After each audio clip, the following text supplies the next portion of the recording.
Hey everyone, Thomas Joseph here with a kitchen conundrum that you've asked about, and that is making ganache. Now, ganache is one of my favorite things, and it is so simple.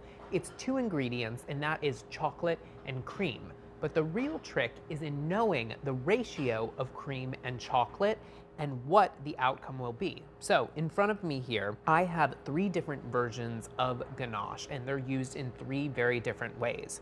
Now, we all love truffles, and if you're going to make truffles or anything like that, you're going to need a specific ratio of chocolate to cream. So for truffles, that's 2 parts chocolate to 1 part cream. So that's 8 ounces of chocolate to 4 ounces of cream. If you wanted to make a rich chocolate frosting that you could use in layer cakes or to frost cupcakes like I have here, you need an equal ratio of cream to chocolate. So that's 4 ounces of chocolate in this case and 4 ounces or a half cup of heavy cream. If you wanted something like a nice chocolatey glaze for cupcakes, for a bundt cake or a loaf, you would need to reduce the amount of chocolate or up the amount of cream. So that is a 1 part chocolate to 2 parts cream. So in this case, it's 4 ounces of chocolate to 8 ounces of cream, which is a full cup of heavy cream. I'm gonna show you today how to make truffles, but if you wanted to change it up and you wanted to make something else, a different type of ganache, now you know how. It's the same technique, it's just different weighted measurements. So I need 8 ounces of chocolate, and today I'm using a semi-sweet chocolate, and that is 61% cocoa, and that's important to know when you're making ganache as well.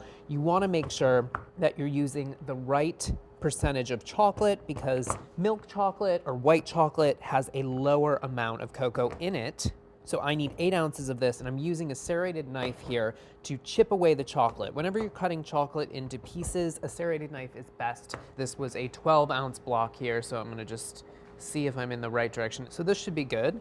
Now what you need to do is continue to chop the chocolate until it's pretty much uniform in size. You don't want big pieces and little pieces because what's going to happen is it's not going to melt evenly when you pour the hot cream over your chocolate. So now I'm going to transfer my chocolate to a glass bowl, a deep glass bowl, and I'm just going to weigh it out. So I have my 8 ounces of chocolate, and now I need to heat the cream. So I have 4 ounces of heavy cream. I'm going to transfer this to a pot and bring this up to a simmer. So now I'm gonna take my scalded cream here, pour it over my chocolate, give the bowl a little bit of a shake, and let this sit for about 5 to 10 minutes. And what that does is it lets the chocolate melt evenly. If you stirred it now, what would happen is the mixture would cool down quickly and you'd have chunks of unmelted chocolate in your ganache. Now you can see the chocolate has melted evenly, and all you have to do is whisk it until it's nicely combined with the heavy cream. And now for truffles, scrape this into a flat dish, a flat, shallow dish, like a pie plate is great.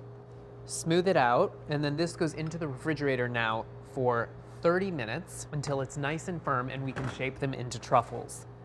So the ganache has been in the refrigerator for about 30 minutes. It's nice and firm, and I'm using a small ice cream scoop here. Use a little bit of pressure here, a little bit of force, and you should be able to create a nice size scoop of the ganache. And I'm going to just portion out the ganache onto a parchment lined baking sheet.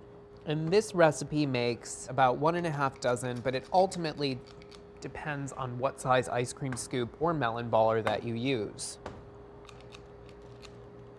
I'm going to take my portioned out truffles, they go into the refrigerator until they're nice and firm, so that's gonna take about 10 minutes, and then I'm going to shape them and coat them in cocoa powder.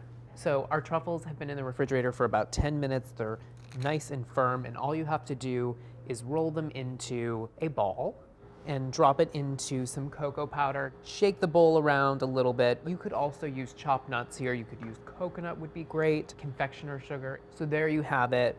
A rich, wonderful, tasty treat. Chocolate ganache is one of those great things to put in your back pocket. One recipe, 3 different ways, endless possibilities. Enjoy.